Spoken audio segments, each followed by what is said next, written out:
muchas gracias por acercarse hoy aquí a la iglesia histórica del centro. Estamos muy contentos de estar aquí. Le damos muchas gracias a la iglesia del centro por acogernos en este día, por prestarse a estar con nosotros en esta iniciativa que tiene el Presbiterio San Andrés, que se llama ITSA en las iglesias, donde la idea es llevar educación teológica a las iglesias del presbiterio. Así que bueno, contento de estar aquí. Vamos a orar y ahí le damos las explicaciones de cómo va a ser el día de hoy. ¿Te parece? Oramos.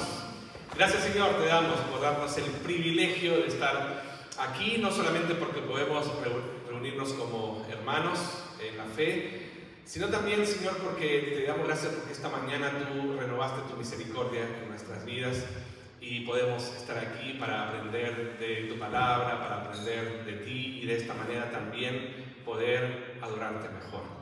Gracias, Señor, por darnos esta oportunidad. Bendice, Señor, a quienes van a escuchar, a quienes van a exponer, que tú seas glorificado en todo lo que vamos a hacer hoy. Gracias, Señor, por este tiempo, en el nombre de Cristo Jesús. Amén y amén. Bueno, yo hablo raro porque vengo de Chile, ¿ya? Por eso. No es que están en otro universo, en un universo paralelo. Así que bueno, hoy van a ser invadidos por chilenos en realidad, ¿no? Así que bueno, es lo que hay. Bueno, darle las explicaciones ante todo. Hoy nos iba a acompañar Douglas Robertson, el pastor, se enfermó. Nuestro pastor se enfermó. Ayer muy tarde a la noche nos dijo a nosotros que éramos simples teloneros en esta charla. Bueno, y nos dijo que estaba muy enfermo y que no podía venir, pero con mucho gusto Javier y yo dijimos, bueno, vamos adelante con la charla. Yo ya tenía preparado la charla, él también su charla, así que vamos con eso. Esperamos que sea igual de bendición y que el Señor sea glorificado de todas maneras. Oremos por Douglas para que se recupere. Es un simple resfrío, pero igual oremos para que el Señor lo restablezca y lo tengamos pronto, ¿sí? Eso es la primera cosa. Lo segundo, explicarles como ya venía diciendo, ITSA en las iglesias es un proyecto del Presbiterio San Andrés y de su comité de educación en el que llevamos la reflexión teológica a las iglesias, y la idea es justamente tener estos grupos como para ir hablando de distintos temas. Ya tuvimos un tema sobre calvinismo, ahora vamos a hablar sobre confesionalidad. El próximo, en septiembre, vamos a hablar sobre liturgia, sobre adoración en la iglesia de Temperley, en la presbiterio de Temperley. Y en noviembre vamos a tener una charla sobre justicia y misericordia en Padua, en la iglesia de Padua. Así que ahí les vamos a ir dando las informaciones, pero nos sentimos privilegiados de estar hoy aquí en la iglesia del centro.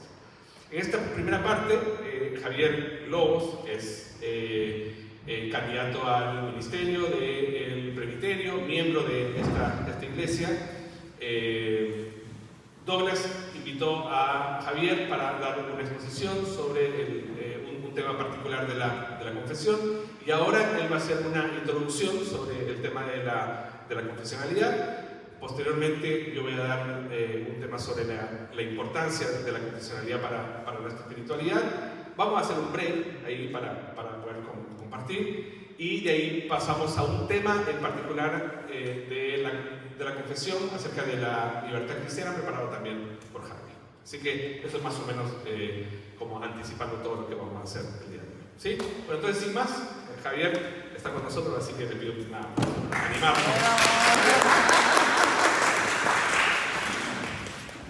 Bueno, muy buenos días y gracias por estar y unirme a lo que decía Javier de orar por Dallas. Anoche nos preocupó bastante cuando nos avisó.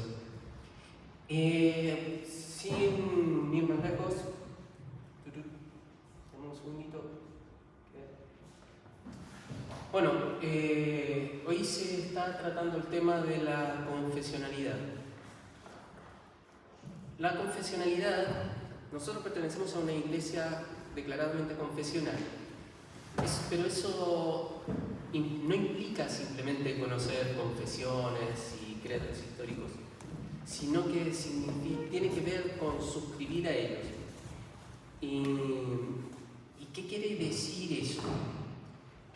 que existe un cuerpo doctrinal, existe que se ha trabajado por años.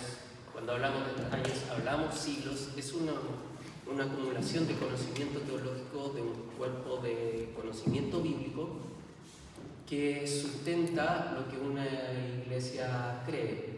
Cuando tenemos ese sustento, podemos estar generalmente seguros de qué línea lleva esa iglesia. Cuando eso no está, muchas veces tenemos que entrar a averiguar cuáles son las declaraciones de fe de las iglesias, que muchas veces las tienen publicadas, y examinarlas. La gracia de esto es que estos tipos de documentos, que son las confesiones, los credos, han sido revisados, han sido probados y se han ido basando en lo que son las escrituras.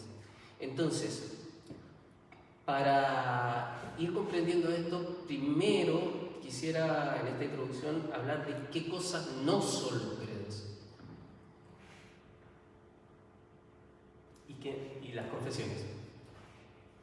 En principio, lo que toda iglesia confesional profesa es la suficiencia de las escrituras, y eso es básico. ¿Qué significa? Que las escrituras son las que mandan, no son los credos ni las confesiones, así como regla máxima. Y eso va de acuerdo a lo que Pablo le dice a Timoteo en 2 Timoteo 3:15 y 16. Por lo tanto, las confesiones no reemplazan las escrituras, sino que pasan a ocupar un lugar secundario en el sentido de que es una comprensión, un análisis de estas escrituras y unas deducciones que ya vamos a explicar más de qué se trata sobre estas.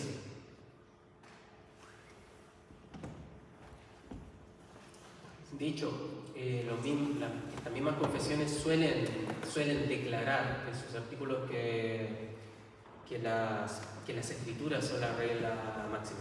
Por lo tanto, se debe dejar en claro, primero, no son una fuente de revelación nueva, ni una regla de autoridad final, no son infalibles y pueden y deben ser revisados siempre a la luz de las escrituras. De hecho, nuestra misma confesión ha tenido revisiones, y la que nosotros, Confesión de Westminster, suscribimos es la revisión del siglo XX. Entonces, todas esas revisiones son a la luz de las escrituras. Entonces, ¿qué son realmente? En palabras, voy a leer una cita de R.C. Sproul. Las declaraciones confesionales son un intento de presentar un entendimiento coherente y unificado de todo el contenido de las escrituras. Es decir, son un intento de sistematizar las verdades escriturales. No son, las confesiones no son explicaciones exhaustivas, pero tampoco son comentarios bíblicos, sino que se pueden encasillar dentro de lo que conoceríamos como una teología sistemática, porque toman las verdades que están a lo largo de todas las escrituras y las tienden a enfocar en temas, explicando estos temas, desarrollándolos, condensándolos y sintetizándolos también. Pasa por todos esos enfoques. Suelen haber sido revisadas, pensadas, discutidas por muchos años antes de ser promulgadas, como pasó con Westminster justamente. Y, como ya decíamos, son normalmente probadas en el tiempo. En los años la Iglesia suscribe, las revisa, y siempre está el ojo puesto en que las verdades escriturales, la verdad de la Biblia, sea la que gobierne lo que la confesión está diciendo. Eso realmente son las confesiones.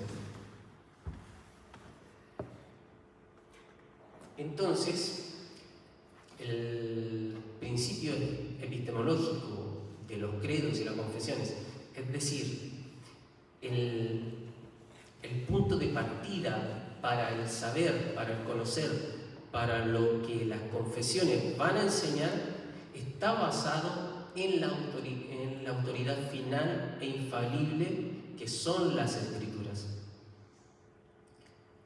Por último, ya para ir cerrando esta introducción, tenemos que tener claro también que esto no nace de la nada.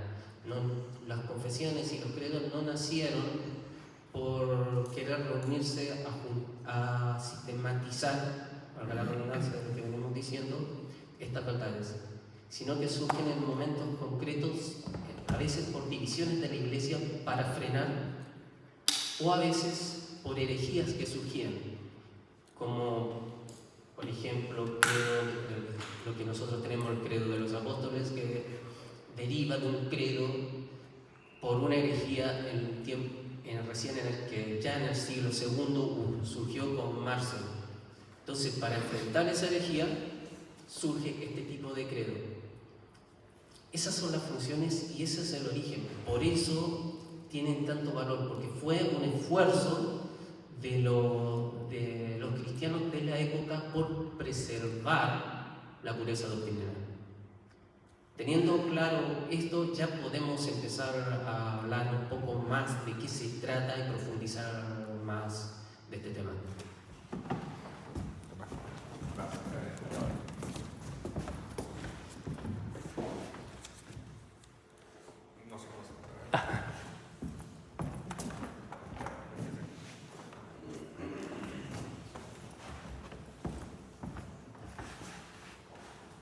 Muy bien. Nuestra iglesia tiene o suscribe una confesión principal, que es la Confesión de Fe de Westminster, y a su vez dos catecismos, el Catecismo Mayor de Westminster y el Catecismo Menor de Westminster, que era utilizado para la instrucción de niños y adolescentes. ¿Qué fue lo que me pasó a mí? Yo vengo de una tradición bien rara, en realidad. Mi mamá, de tradición congregacionalista, bautista, arminiana, todo mal. Y mi papá, wesleyano, que después fue reformado, calvinista, presbiteriano. Ambos teólogos, ambos estudiantes de teología, formados en teología. Imagínense lo que era esa casa, porque nuestros devocionales de los días martes, que nos juntábamos en la formación, mi papá enseñándonos teología reformada y mi mamá enseñándonos, y era mi mamá en una punta, mi papá en otra punta, y los dos discutiendo, no, es que la Biblia dice. Y era interesante porque ahí aprendí de que en realidad las iglesias todos sustentan sus doctrinas en la Biblia, o creen por lo menos sustentarlo en la Biblia. Entonces no es que el otro bando son como tontitos que no entendieron mucho bien cómo funciona, sino que todos pueden sustentar sus doctrinas en la palabra de Dios. Ese es el primer aprendizaje que yo tuve a los 6 años. Dije, mira, los dos pueden decir el que la Biblia dice. Interesante. La segunda fue que ellos tomaron una decisión muy sabia. Mi mamá les dijo, yo formo a los chicos hasta los 12 y después tú los formas o los deformas desde los 13 para adelante. Y llegaron a un acuerdo y dijeron, listo, hacemos así. Hasta los 12 años yo fui formado en el congregacionalismo más duro, porque mi mamá hizo un trabajo de relojería con nosotros, el arminianismo por todo, era parte de yo respiraba arminianismo. Y de hecho yo me bauticé ya grande, yo no fui bautizado de pequeño. Entonces mi papá, con mucha paciencia, hasta los 12 años, papá, creo que el cumpleaños que más celebró fue mis 13 años. Y a partir de ahí comenzó a formarnos, a deconstruirnos, en principio obviamente, y a formarnos en la teología reformada. ¿Y cómo lo hizo? No lo hizo desde yo creo que ustedes tienen que creer esto. Nos dijo, la teología reformada tiene una elaboración y tiene una sistematización.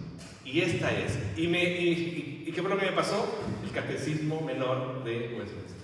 Y comenzamos a trabajar con él pregunta tras pregunta. Son muchas preguntas. Y que esas preguntas fueron elaboradas y pensadas justamente para niños y para adolescentes que se preguntaban ¿y cómo podemos definir a Dios? ¿Para qué estamos en la tierra? ¿Por qué la iglesia bautiza adultos y por qué la iglesia bautiza niños?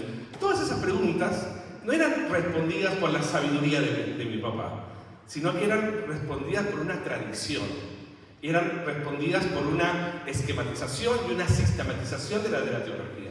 Muy interesante. Y ahí comenzamos a caminar, y ahí entendí, a caminar literalmente, porque nuestros tiempos con mi papá eran largas caminatas por la ciudad. Y ahí entendí de que, claro, hay iglesias que sustentan su fe en lo que un pastor dice, que puede no estar mal, porque si el pastor es una persona bíblica, una persona que tiene un sistema hermenéutico coherente, está perfecto. Otras iglesias que sostienen su tradición en justamente eso, su herencia histórica, lo que los misioneros les enseñaron, otras en las propias confesiones personales. Y ahí me di cuenta de que no era que algo estaba bien y algo estaba mal, sino que en medio de la diversidad del mundo cristiano, particularmente el mundo evangélico, encontrábamos una riqueza, pero no encontrábamos necesariamente una seguridad. Es decir, ¿qué hubiera pasado si mi papá, que cambió del wesleyanismo a la teología calvinista, qué hubiera pasado si mi papá hubiera cambiado de los 14 años a los 20 años que yo tenía cuando ya me fui de casa, hubiera cambiado a otro sistema doctrinal? Tendríamos un gran problema los hijos, ¿no? Pero mi papá decía, no, esto es. Yo me puedo morir y esto va a continuar siendo, ¿no? Y ese valor, dije, qué necesario es para tener una espiritualidad segura, una espiritualidad consistente y una espiritualidad que yo pueda explicar. Porque no es lo que yo siento, es lo que yo creo. Porque yo puedo dejar de sentir cosas por el Señor, pero lo que finalmente me queda es lo que yo creo. Y lo que yo creo no está sustentado en mi propia fe, está sustentado en una tradición. En este sentido, la pregunta que yo me hice después es, ¿por qué no es convencional? Es decir, ¿por qué no todos aceptamos las confesiones como parte de nuestra espiritualidad? Y yo creo que, lo vamos a ver un poquito más adelante, pero yo creo que tiene que ver con un mal entendimiento de dos de las 5 solas. Las 5 solas lo manejan, ¿cierto? Solo Cristo, sola fe, sola ideo gloria, sola escritura, falta una, sola gracia. Y porque uno dice, no, yo creo en la Biblia. Y para mí la Biblia es la que manda. No me pongan un libro delante porque no. Eso es escrito por hombres. Yo creo en la Biblia. Está bien. Ojo, nosotros también sustentamos eso, tal vez con otro matiz, pero también decimos que la Biblia es nuestra única regla de fe y práctica. Pero también hay otros que dicen, no, yo solo creo en Jesús. No me metan otra doctrina porque yo solamente creo en Jesús. Y ese es un mal entendimiento de lo que significa nuestra fe. Porque una breve búsqueda por Google, ustedes van a encontrar de todo en Internet.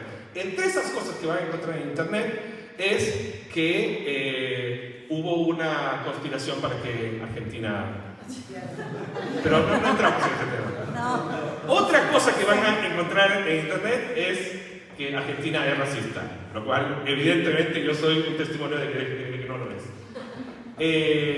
Y lo otro que van a encontrar en Internet es que las confesiones son rígidas y no me permiten tener una espiritualidad más fluida con el espíritu, Otra cosa que van a encontrar es que son poco útiles, porque a lo largo de la historia no han servido para mucho, han servido para dividir a la iglesia en lugar de para bendecirla. Van a encontrar de que son restrictivas, de que no permitan que la iglesia se expanda, o que incluso son contrarias a la propia Biblia. Bueno, eso es lo que vamos a encontrar en Internet. Entonces el punto, continúo sosteniendo lo mismo. No es lo que me dicen que tengo que creer, sino efectivamente ir a la Biblia, y a una interesante sistematización de ella que la confesión. Entonces este sentimiento prevalece hasta hoy en nuestras iglesias, en nuestras propias iglesias. Yo vengo de una formación, sigo contando mi historia personal, cuando decido finalmente ir al seminario. El consejo de mi papá, ya que yo tenía mucha data, me dijo: no, tienes que ir a un seminario conservador fundamentalista. O sea, un seminario calvinista, pero más calvinista que Calvino. Y fui al seminario JMC en Sao Paulo, en Brasil, donde es un seminario muy confesional, presbiteriano y todo eso. Después hice otro camino, no se preocupen. Después hice otro camino como para ampliar un poquito. Y de ahí pasé como pastor a la Iglesia Presbiteriana de Chile, una iglesia también muy conservadora, una iglesia muy confesional, donde la primera cosa que se trabaja con los nuevos miembros de la iglesia es la confesión de fe. Es una iglesia que tiene ciertas debilidades también, pero esa es una fortaleza indiscutible. Entonces yo me formé en iglesias muy confesionales, donde no había duda de qué es ser un camino eclesiológico. Vengo a ITSA como parte de mi experiencia también pastoral, y me doy cuenta de que tal vez esa es un camino para fortalecer nuestra iglesia. El retornar o el retomar un camino confesional para que nuestras iglesias tengan mayor identidad presbiteriana. No porque sea mejor ser presbiteriano, sino porque eso es lo que somos. Entonces, cuando no le prestamos importancia a la confesionalidad, terminamos siendo evangélicos, pero le hacemos un flaco favor a nuestra herencia histórica. Entonces, este sentimiento prevalece en nuestras iglesias. Hay personas en nuestras iglesias que dicen: ¿para qué la confesión? ¿Para qué el catecismo? ¿No? Entonces hoy yo quiero transitar con ustedes en esta reflexión. ¿Qué es ser confesional? Nosotros, algo que me enseñaron a mí, que el presbiteriano primeramente es bíblico, después es confesional y después es constitucional. Tiene tres patas nuestra espiritualidad. Es bíblico, porque obviamente está basado en nuestra fe en la Escritura. Es confesional porque suscribimos una confesión, ahí vamos a hablar sobre eso. Y es constitucional porque tenemos un libro de orden que regula nuestra iglesia en las cuestiones administrativas y políticas. Entonces, ¿qué es ser confesional? Ser confesional es un enfoque del cristianismo que fundamenta, ojo, no fundamenta nuestra fe, fundamenta la interpretación bíblica y la práctica de la iglesia en confesiones, credos particulares y formulaciones históricas de doctrinas adoptadas por comunidades de cristianos con convicciones propias compartidas. Me parece que este es un detalle importante, porque efectivamente el prejuicio viene cuando yo digo que nuestra fe está fundamentada en una confesión. No está fundamentada en una confesión. Está fundamentada, nuestra fe está fundamentada en la palabra de Dios. Y nuestra fe en la palabra encarnada que es Jesucristo. Esa es nuestra confesión. Pero hay una interpretación que nos explica esto. Entonces, tal vez una mejor palabra no es fundamental, sino suscribir. Yo suscribo una confesión que interpreta bien lo que yo interpreto. Porque la teología reformada tiene solamente 5 solas, no tiene 6. La sexta es la sola interpretatio, que piensa que todos deberíamos confesar o suscribir lo mismo, o pensar lo mismo. No, nosotros decimos, nosotros tenemos una confesión que interpreta o que me ayuda a interpretar bien lo que yo creo. Porque hay algo en la confesionalidad que es un valor, es una riqueza, que es la especificidad. Déjeme avanzar en esto. ¿Qué es lo que está pasando hoy en la iglesia? El protestantismo se ha alejado progresivamente de una comprensión confesional de la vida eclesial. Nuestra respuesta debería ser, frente a la pregunta ¿cuál es el sentido de la vida?, debería decir, como dice la Escritura, interpretado por el Catecismo Mayor de Westminster, ¿cuál es el fin principal del hombre? El fin principal del hombre es glorificar a Dios y disfrutar lo que hace. Entonces, cuando dicen, ¿por qué bautizamos niños? Nosotros bautizamos niños porque según la Escritura, interpretado por la confesión, sostiene tal cosa. ¿Por qué? Todas las preguntas principales de nuestra fe son respondidas. ¿Las podemos responder nosotros? Por supuesto que sí. Pero como nosotros suscribimos una confesión, entonces nuestras respuestas deberían ser confesionales.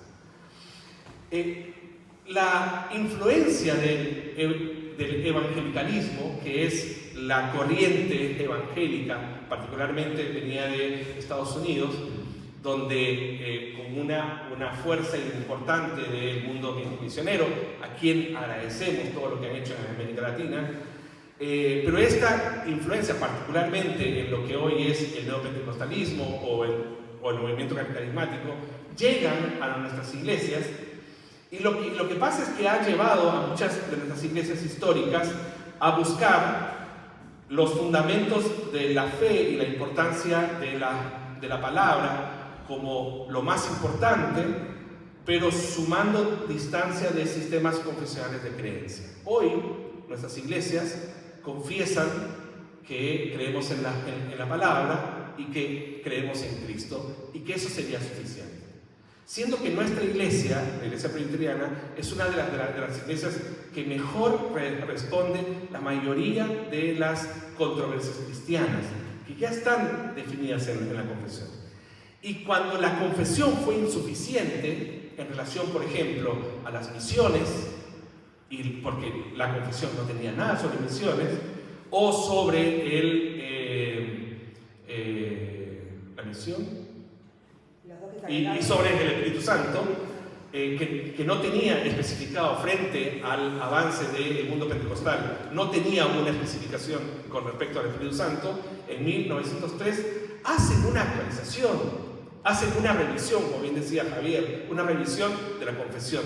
Esto, hermanos, es un valor histórico importantísimo, porque eso quiere decir que nuestra confesión no está tallada en piedra, que nuestra confesión es pasible de revisión y que cada sínodo de iglesia, cada asamblea general de iglesia puede hacer esta revisión. Porque lo único infalible y lo único que no puede cambiar es la palabra de Dios. Entonces nuestra suscripción es muy interesante, porque nuestra suscripción hace, al ser confesionales, nos hace pensar la Escritura, nos hace reflexionar constantemente la Escritura. Ser confesional, suscribir una confesión, es una invitación a la iglesia a hacer teología, a examinar, decir, miren lo que dice la confesión. Esto está de acuerdo a la Escritura, vuelvo a la Escritura y por el sistema hermenéutico que nosotros tenemos, que es la teología del pacto, hago un match y digo, ¿está correcto o no está correcto? Por ejemplo, les tiro una solamente porque me gustan los problemas. La paido comunión, que la iglesia San Andrés en algunas iglesias se practica, ¿es confesional? Es una pregunta que hay que hacerse. Pero la primera pregunta que yo tengo que hacerme es si es bíblica y si está dentro de la teología del pacto, si es compatible con la teología del pacto. Y ahí ir a revisar Biblia, lo que dice la confesión y la experiencia de la iglesia. Eso Eso es hacer teología. No es decir, bueno, a partir de ahora el pastor de turno, porque le gusta la paz de comunión, vamos a darle la cena a todos los niños. Ese no es el criterio. El criterio no es el pastor de turno. El criterio es una iglesia haciendo teología que suscribe una confesión y está siendo invitada constantemente a reflexionar sobre el tema. Y si no tienen una decisión consistorial o sinodal o de asamblea general, mejor es abstenerse, porque no estamos dentro del camino de la suscripción confesional. En este sentido, entonces, no es solo los fundamentos de la fe y no es solo la importancia de la palabra. Hay muchos otros elementos que me parece que en nuestra práctica eclesial se nos escapan, ¿sí? Yo les quiero mostrar hoy 3 maneras en que la fe confesional enriquece la iglesia. ¿Le parece que vayamos transitando por ahí? La primera, como les decía, es que somos confesionales porque, o mejor dicho, suscribimos una confesión porque son coherentes con las escrituras y con la historia de la iglesia. Frente a una conversación que se repite constantemente en las iglesias, frente a una declaración, mi único credo es Cristo, una pregunta válida haciendo teología es: ¿a qué Cristo te refieres? ¿Sí? ¿Por qué? Porque no hay una sola concepción acerca de Cristo, no hay una definición acerca de Cristo, y mucho menos cuando no hay una confesionalidad por detrás. Porque yo creo en el Cristo que se me apareció en el monte cuando yo fui a orar y estaba con 2 ángeles alrededor. Y yo creo en ese Cristo que me visitó y tocó mi corazón. Eso puede ser perfectamente una creencia respetable, porque tú tuviste una experiencia, pero de ahí a generalizarla y a tornarla una confesión para todos, podría representar un problema, porque todos deberíamos ir al monte y buscar la experiencia con ese Cristo, con esos 2 ángeles. Entonces, una respuesta conocida es: ¿a qué Cristo te refieres? Yo me refiero al Jesús cristiano de Nazaret, el Hijo de Dios, uno de la Trinidad, que murió en la cruz por los pecados del mundo. Muy bien, yo creo eso. ¿Por qué creemos eso? Porque esa es una declaración confesional. Nosotros creemos eso. Y todo aquí, si leen esta segunda parte, dirían: ¿quién está de acuerdo con eso? Amén, estamos todos de acuerdo. Es una declaración confesional. Pero no es suficiente. ¿Por qué no es suficiente? Porque le falta especificidad. Le falta articulación teológica. ¿Y qué es lo que le da la confesión? Articulación teológica. ¿Qué es lo que dice nuestra confesión? El Hijo de Dios, la segunda persona no es uno de la Trinidad, es la segunda persona de la Trinidad, siendo verdadero y eterno Dios. Interesante, no es el Hijo de Dios solamente, es Dios, es el verdadero y eterno Dios, igual y de una sustancia con el Padre, habiendo llegado a la plenitud del tiempo, tomó sobre sí la naturaleza de hombre, y está la base bíblica, con todas sus propiedades esenciales y con sus debilidades comunes, más sin pecado, fue concebido por el poder del Espíritu Santo en el vientre de la Virgen María, de la sustancia de esta, así que 2 naturalezas perfectas y distintas, la divina y humana, se unieron inseparablemente en una persona, pero sin conversión, composición o confusión alguna. Esta persona es verdadero Dios y verdadero hombre, un Cristo, el único mediador entre Dios y el hombre. ¡Aleluya! ¡Qué hermoso! Eso es la confesión. ¿Por qué? Porque nuestra fe necesita o exige especificidad. Porque si no se presta a muchas interpretaciones de acuerdo a nuestra experiencia, y nuestra fe no está basada en nuestra experiencia, está basada en la construcción de una teología sólida a lo largo de los siglos. Entonces, y ojo, incluso esto no es suficiente. Eso es la riqueza. Pero ¿qué es lo que nos hace esta suscripción o esta confesionalidad? Nos establece un camino. Por aquí hay que comenzar a discutir. Por aquí hay que comenzar a hablar. Una de las mejores formaciones que yo tuve en la confesión de fe fue un pastor en Brasil que hacía sus estudios bíblicos en los textos de las frases de la confesión. Entonces, bueno, yo estuve 5 años con él. Alcanzamos a hacer 4 capítulos. Porque él se detenía, y él tenía una frase: esto es sin ansiedad. Y se lo tomaba en serio. Pero claro, él se tomaba en serio la preparación confesional de su iglesia. Su iglesia estaba crack en escritura, en Cristo. Tal vez le faltaba fortaleza en otras porque él iba tranquilo. Y él me decía: esto es sin ansiedad. Y cada frase era examinado por la iglesia todos los miércoles, basado en la escritura. Parecía de una, bueno, finalmente yo también terminé haciendo eso en mi iglesia, y es de una riqueza para la iglesia y de una fortaleza para la iglesia, porque ahora los hermanos de la iglesia no creen basados en su experiencia solamente, que está bueno, sino que creen basado en la escritura como una confesión que les interpreta. Y que es un camino, ¿no? Es interesante porque si dice el Hijo de Dios, la segunda persona de la Trinidad, es un camino. Porque dice, bueno, entonces hay un primero y seguramente hay un tercero, ¿no?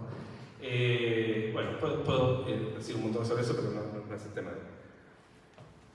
Mi punto con la confesionalidad es que exige especificidad.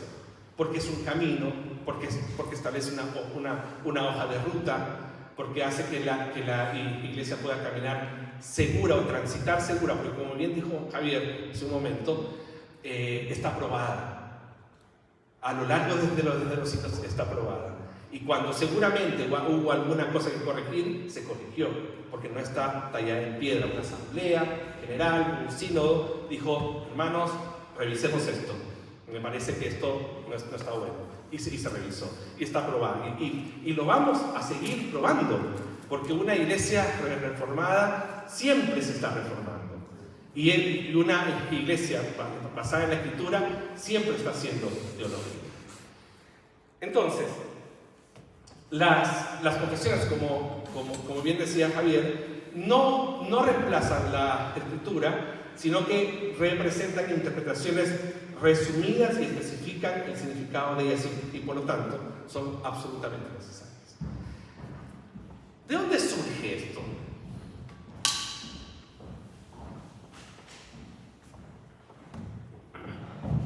Surge de la misma práctica apostólica.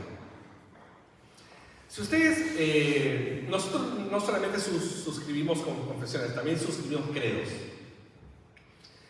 Y los credos están basados en una práctica apostólica que ellos constantemente estaban repitiendo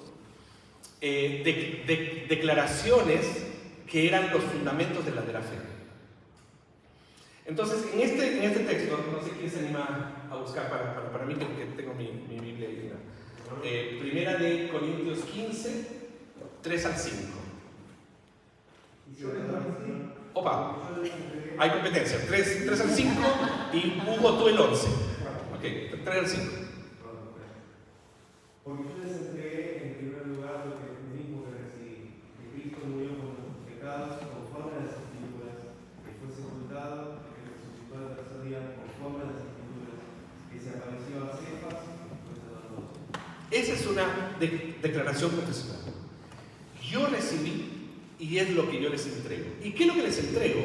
Y especifica. Yo recibí Jesucristo, que papá.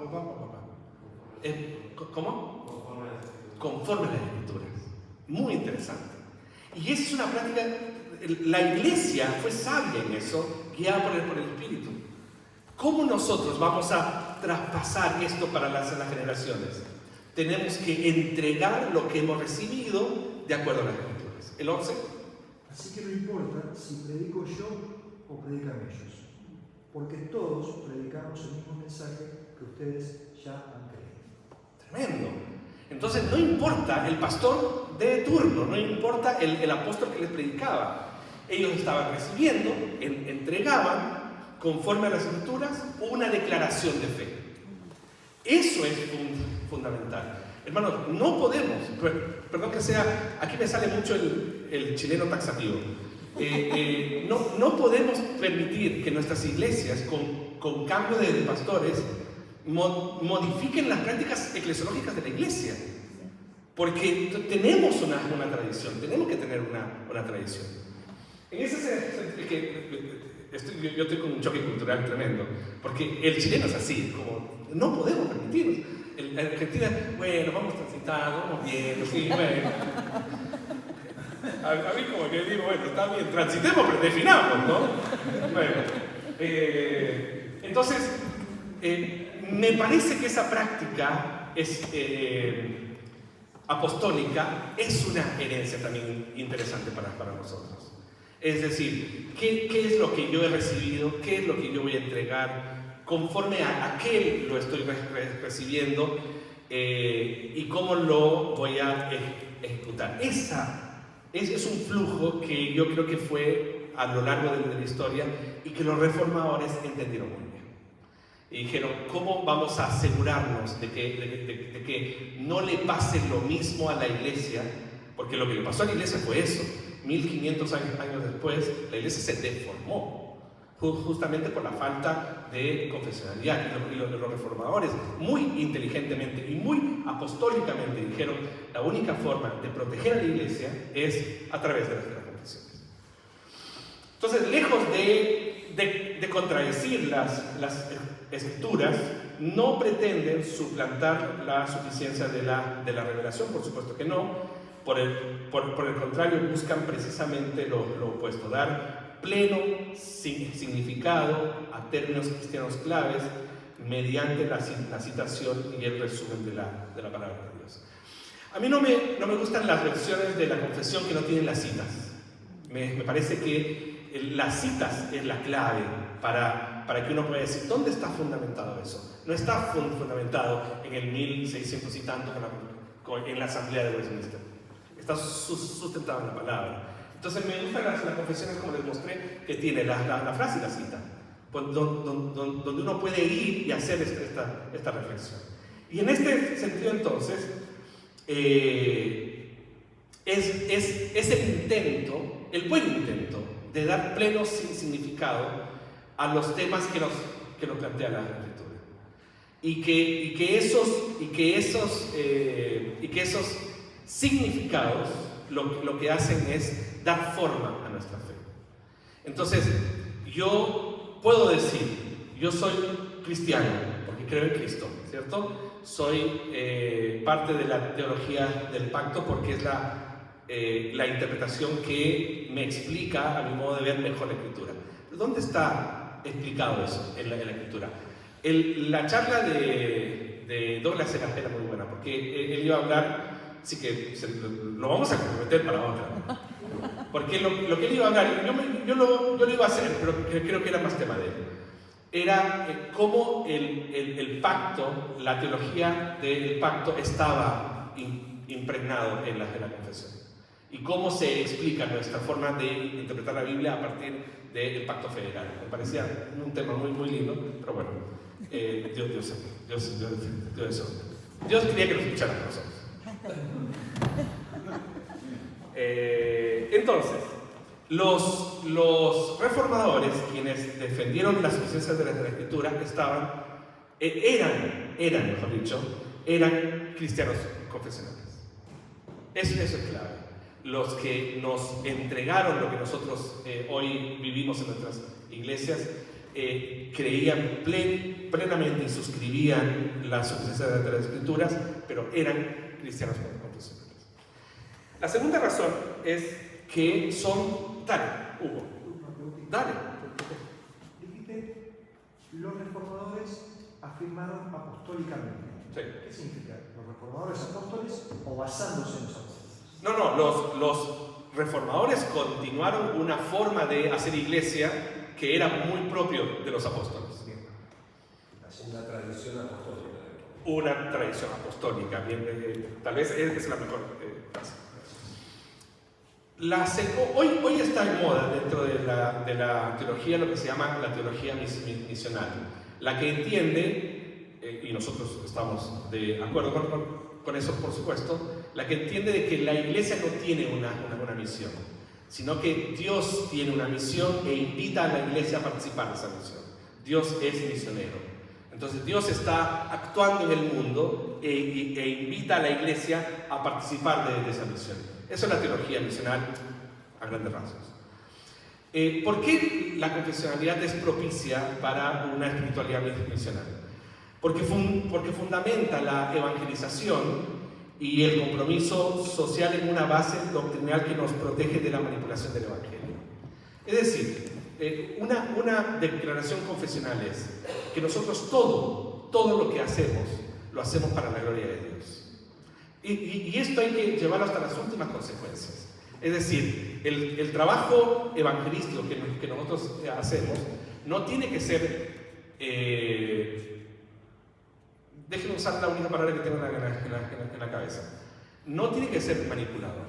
No le entregamos a una persona el pan con el folleto debajo para que a través del pan se acerque a Cristo. Nosotros no hacemos acción social en la iglesia para que las personas conozcan a Cristo. Nosotros lo hacemos para la gloria de Dios y como consecuencia de eso pueden ver el amor cristiano y a partir de ese amor cristiano tal vez puedan conocer a Cristo, pero no lo hacemos para que las personas se conviertan. Lo hacemos para la gloria de Dios. La evangelización es para la gloria de Dios. Un profesor, llevándolo a las últimas consecuencias, este principio decía: ¿qué pasaría si todo el mundo ya fuera cristiano? ¿Continuaríamos proclamando a Cristo y evangelizando? Por supuesto que sí, porque lo hacemos para la gloria de Dios. Continuamos testificando acerca de Cristo, de lo que hemos visto y de lo que hemos oído, porque lo hacemos para la gloria de Dios. No lo hacemos para llenar nuestras iglesias. Si la consecuencia de eso es que Dios tiene misericordia de que justo a la persona que yo le estoy hablando es una persona elegida por Dios para traerlo a su pueblo, maravilloso y gloria a Dios por eso. Pero no estamos juntando perlitas en nuestras coronas, lo estamos haciendo para la gloria de Dios. Ese es un principio como confesional. Entonces, cuando nosotros hacemos acción social en la iglesia o evangelización, no lo hacemos con un objetivo numérico, lo hacemos por un principio teológico, de que todo lo que hacemos lo hacemos para la gloria de Dios. En este sentido, entonces, proporciona una base sólida de las enseñanzas bíblicas que permite un diálogo constructivo de una manera única con la cultura vigente. Por ejemplo, frente a lo que les decía hace un momento, cuando alguien nos pregunta, porque esa es una pregunta válida para estos tiempos, ¿qué sentido tiene la vida? ¿Por qué estamos aquí? ¿Hacia dónde vamos? Nuestras discusiones, hoy por hoy, antes, nuestros padres estaban enfrentados con los católicos. Hoy nuestro enfrentamiento no es con el mundo católico. Ni siquiera nuestro enfrentamiento tampoco es con el mundo ateo apologético. Esa no es nuestra lucha hoy. Nuestra lucha está hoy en el mundo de las ideas, en una sociedad y un sistema que está empecinada en alejarnos de una espiritualidad centrada en Cristo en una comunidad de fe. Cuando yo converso con una persona sobre espiritualidad, tenemos una charla maravillosa, porque eso hoy es un enlace en común, es un puente, la espiritualidad. Pero yo le hablo de espiritualidad basado en Cristo o en un libro y las distancias son automáticas. Yo trabajé durante 4 años en la Oficina Nacional de Asuntos Religiosos en Chile y mi trabajo era... ¡Qué me emoción!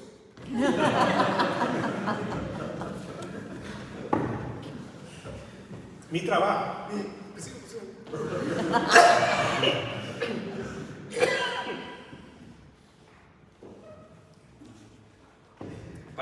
hicieron mate y que les dije que estaba resfriado. Mi trabajo era las relaciones con el diálogo interreligioso.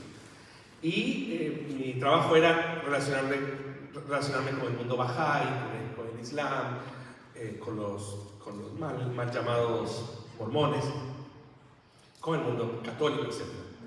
Era de una riqueza la conversación, por supuesto, la espiritualidad en su máxima expresión, pero no nos atrevíamos a hacer nada juntos, litúrgicamente hablando o teológicamente hablando, porque nuestras distancias eran siderales. ¿Cuál es el punto aquí? El punto es que cuando yo converso sobre espiritualidad, perfecto, porque ya no es un tema de conflicto. Cuando yo converso sobre espiritualidad basado en un libro, ahí comienzan los problemas. Pero nos podemos acercar con las 4 religiones que tiene el libro.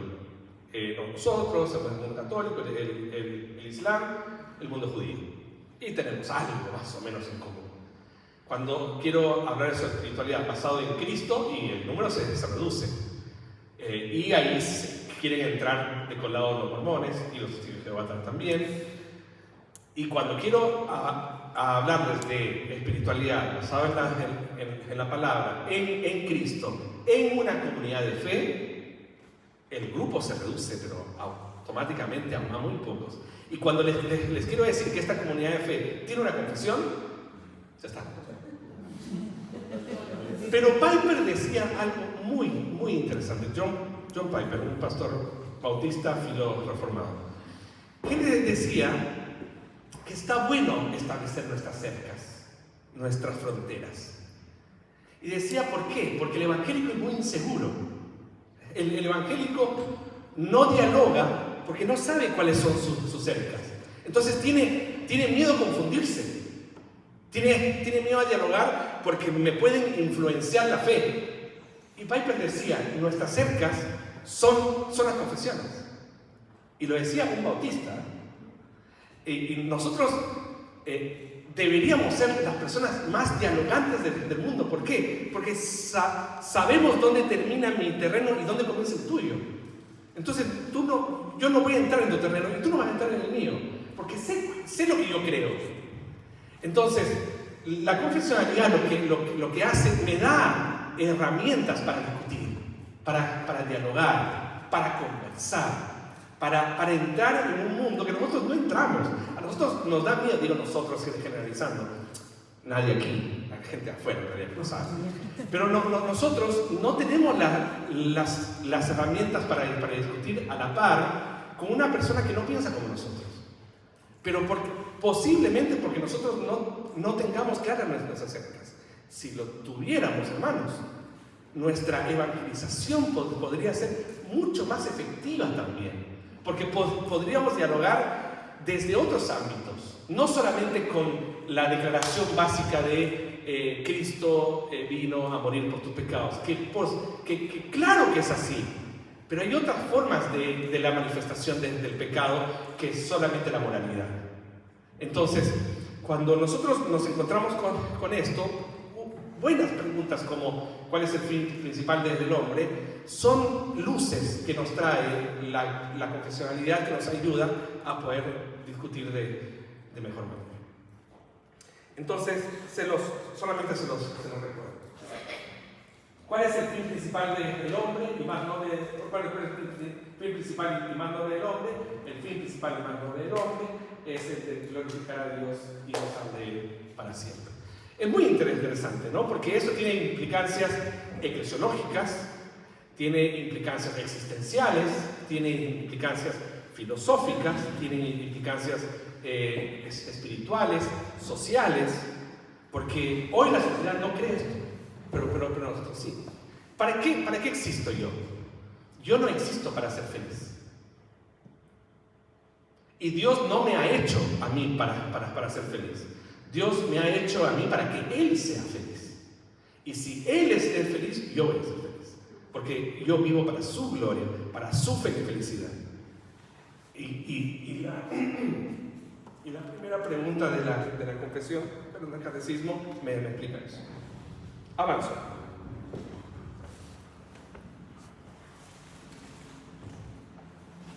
Esto era para ser dicho en 15 minutos, pero como no está doble, yo me explayo. ¿Para qué me invitan si saben cómo me pongo?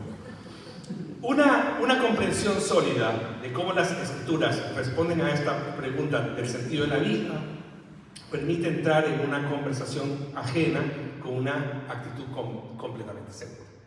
Necesitamos más seguridad en nuestra forma de dialogar. Y me parece que esta actitud misional se fortalece con una confesionalidad. Me parece que hay un camino ahí. Por ejemplo, tengo 2 hijas adolescentes, 13 y 15 años. ¿Dónde estoy fortaleciendo su futura relación universitaria? En su confesionalidad, no en su experiencia de fe. Porque su experiencia de fe puede ser variable, flexible, como todo adolescente. Pero ¿dónde estoy fortaleciendo? En su confesionalidad. Entonces, digan lo que me digan en la universidad, vamos a dialogar. No es, me voy a proteger de todo lo que me van a decir. No, vamos a dialogar. Es de par a par. Tú con tu cosmovisión y yo con la mía, vamos creciendo en mi vocación histórica. Y está bueno eso, formar a nuestros adolescentes y a nuestros jóvenes en la confesionalidad. Nosotros tenemos una generación de adolescentes que no conocen el catecismo. Eso, hermano, déjenme ser taxativo otra vez, eso es grave. Eso es grave para nuestra iglesia. Que nuestros jóvenes no conozcan el catecismo es grave. Que nuestros jóvenes nunca hayan leído la institución de la religión cristiana de Calvino y que piensen que esa institución habla solamente de predestinación es grave. Calvino hablaba principalmente de adoración y las confesiones están llenas de eso, porque a mayor conocimiento de Dios, mejor adoración. Si nosotros no les enseñamos a nuestros jóvenes más conocimiento de Dios, su adoración va a ser flaca, su adoración va a ser débil y su adoración, déjenme solamente decir esto, va a ser circunstancial, en base a un momento, a un campamento, a una circunstancia muy especial en su vida, pero no va a estar fundamental. Entonces, uno de los principios que mi papá me enseñó es: no importa lo que tú sientas, porque tu corazón está empecinado en justamente lo contrario, a que tú te alejes. No importa lo que tú sientas, lo importante es lo que tú crees. Eso me sirvió para la vida, porque me ayudó. No es que yo siento, no importa eso, no importa lo que yo creo. Hermanos, en los momentos, yo ya tengo casi 50 años, en los momentos más difíciles, en las crisis existenciales más difíciles de mi vida, lo que me salvó fue esa frase: no importa lo que estoy sintiendo, yo no estoy aquí para ser feliz, yo estoy aquí para sustentar mi fe en lo que la Biblia dice. Y eso para mí me salvó de mi crisis. Entonces, y cuando tuve una crisis ministerial, la frase de mi papá es: predica la fe hasta que la fe te haga predicar. Nosotros estamos aquí, mi papá creía mucho, ella falleció, creía mucho en la profesionalización de la teología. Nosotros estamos aquí para enseñar, no lo que experimentamos, estamos aquí para enseñar lo que creemos. Fue fundamental en nuestro diálogo, ¿no? ¿Por qué también decimos que es propicia para una espiritualidad misional? Porque da contenido y dirección a la misión, resume públicamente qué evangelio creemos y qué evangelio proclamamos.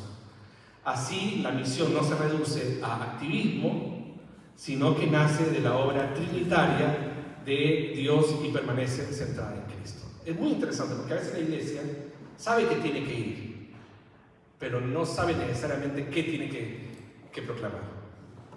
Entonces, cuando nosotros en la Presby, en Temperley, tenemos una acción social muy potente los días miércoles. Y yo les decía a los hermanos, decía, ¿qué sería de este proyecto de acción social si nosotros le llenamos de confesionalidad? ojo, lo que le podríamos enseñar a esas personas no es solamente que tienen que creer en Jesús, sino cómo deben vivir. Entonces, a veces no es solamente que tenemos que ir a misionar, sino qué es lo que vamos a proclamar. Y lo que vamos a proclamar no es solo Cristo y nuestra creencia en la Escritura, es cómo debemos vivir también. Entonces, nuestra cosmovisión teísta cristiana nos provee estos elementos para que podamos desarrollar mejor esta tarea. Forma una comunidad enviada, la confesionalidad, una doctrina, culto y vida comunitaria, mediante la palabra, los sacramentos, la comunión, la iglesia reunida y fortalecida para participar conjuntamente en la misión de Dios. La iglesia no existe por su misión propia, la iglesia existe porque Dios tiene una misión y solo piensa en un momento. Litúrgicamente, nuestros cultos en nuestra iglesia no deben estar enfocados en las personas, deben estar enfocadas en Dios. En esta adoración a Dios se produce un llamado hacia la misión. Nuestra forma de hacer iglesia está muy centrada en hacer sentir bien a las personas, que está perfecto en esta horizontalidad que necesita la iglesia. Por supuesto que sí, pero la confesión nos ayuda a que todo, al hacerlo para la gloria de Dios, redunda en beneficio para la iglesia. En este sentido, entonces, déjenme solamente dejar este botón y paso para la última diapo. Una iglesia misional sin confesionalidad puede saber que debe ir, pero no tener claridad sobre qué proclamar. Déjenme ir a la vuelta. Por último, ¿por qué es importante tener una confesionalidad? Porque ofrecen una unidad eclesiológica bellamente profunda. Cuando toda una comunidad de cristianos se une en torno a una declaración de creencias común, el sentido de comunidad y unidad se fortalece. ¿Por qué? Porque somos fuertes, porque declaramos lo mismo. Nuestras iglesias se han olvidado de recitar y rezar o orar el Padre Nuestro, por ejemplo. Y es como que la Iglesia Católica nos ha secuestrado esa práctica maravillosa de recitar juntos el Padre Nuestro. Pero no solo el Padre Nuestro, el credo apostólico también. El credo apostólico, como lo hacía la Iglesia primitiva, antes, la Iglesia de los 300 en realidad, antes de la Eucaristía, que Eucaristía no es una palabra católica, significa acción de gracias, con la Santa Cena. ¿Qué es lo que hacían ellos? Se reunían y recitaban el credo de los apóstoles.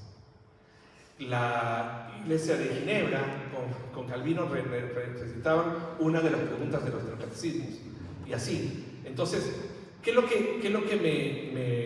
les quiero plantear? Que nosotros necesitamos hacernos cargo comunitariamente de lo que creemos. Y decir, suscribo esto, estoy de acuerdo con esto, estoy en la iglesia correcta, porque está perfectamente válido que uno diga, yo no estoy de acuerdo con esta declaración, está perfecto. Y seguramente habrá una iglesia que sea compatible con tu declaración de fe, y nosotros no nos vamos a enojar por eso, vamos a incentivarlo.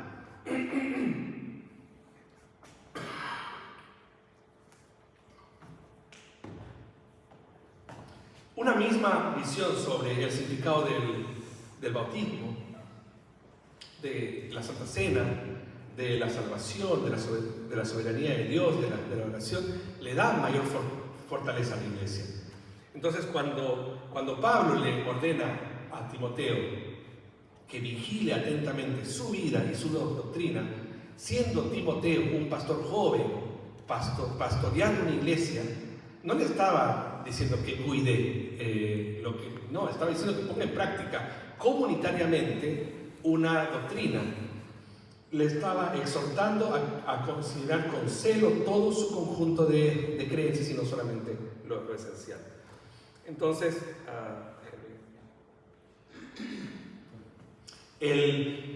¿cuál es un peligro en convertir nuestra suscripción confesional en un confesionalismo?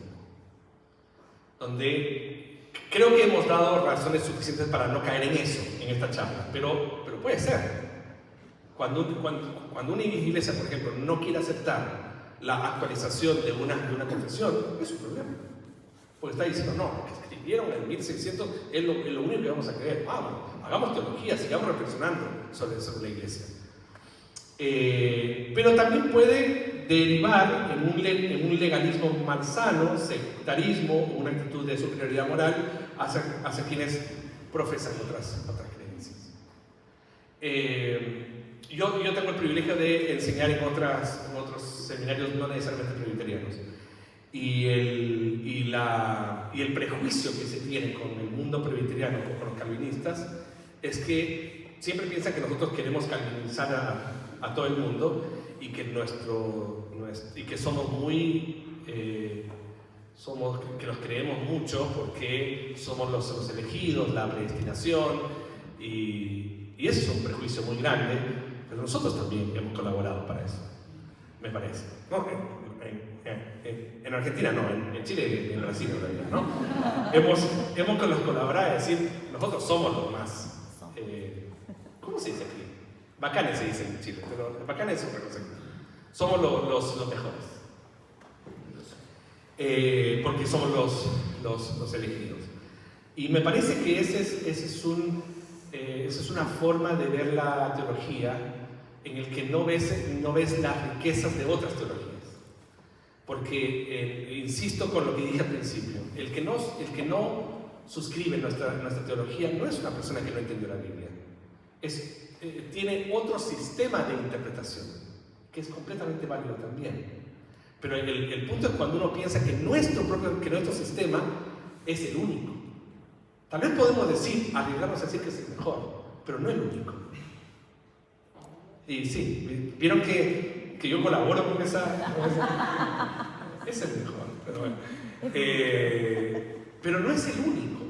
Es decir, los que tienen el sistema de interpretación dispensacionalista no son tontitos.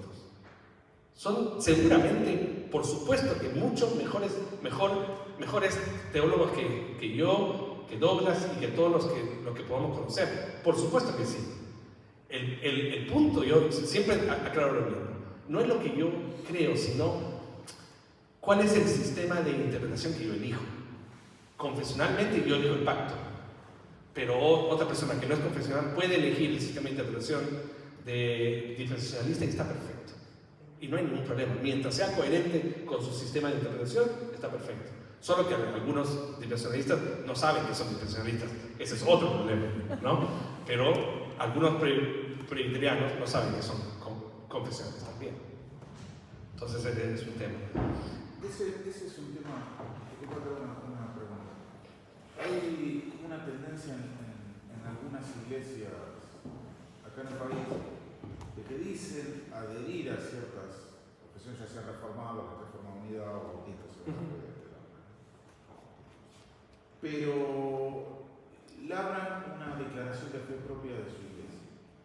Cuando vos le preguntas, ¿y esto de dónde sale? Y bueno, esto es una forma de reducir o descafeinar las confesiones de fe para que la gente tenga una mejor comprensión de él. Y agarran 3 o 4 doctrinas, puede ser la Santa Cena, bautismo, salvación. Y queda incompleto. Por supuesto. Queda totalmente incompleto. Y bueno, estamos juntos. O sea que adhieren a una declaración de fe, que es un poco esto lo que decías al comienzo, ¿no?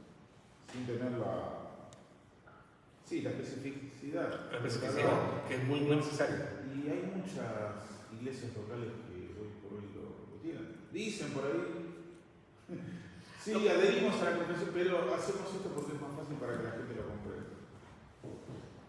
Sí, esa síntesis que la Iglesia Presbiteriana de San Andrés también lo tiene, que se llama los esenciales de la fe, no debería bajarle el precio a la confesión. Debería ser eso, una síntesis.